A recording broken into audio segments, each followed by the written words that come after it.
Beatles handwritten documents, there's quite a few of them because that was the era when things were written down, often by hand, but so many were thrown away that when they come up they're always valuable and they're always important for what they say. My name is Mark Lewison and I write books about the Beatles.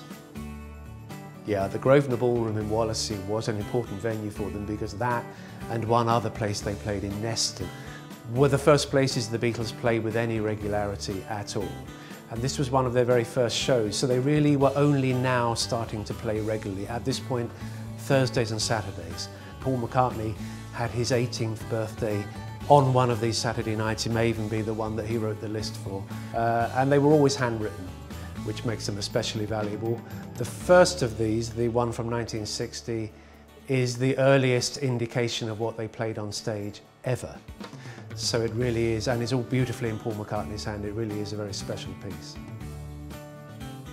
Because the Beatles progressed so rapidly, every single month or even every single week, there is a difference from what happened the previous week. And middle of April 1963, they got their third record out. It's about to go to #1. In fact, the very day that they played Luton, where this set list comes from, the New Musical Express paper went to press with the new chart showing that the Beatles' new record, From Me to You, had gone straight into the top 30 at #6. The length of time they played on stage would vary from show to show, but if they did a ballroom, typically it would be an hour, split into two halves. And this set list is one of those. It's probably the second half of that night, because I note that it ends with Long Tall Sally, and that was always a show closer.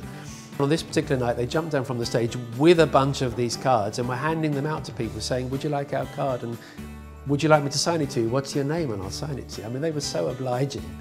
So this has kind of caught them in that period when they're very big, but it's not yet full-on Beatlemania.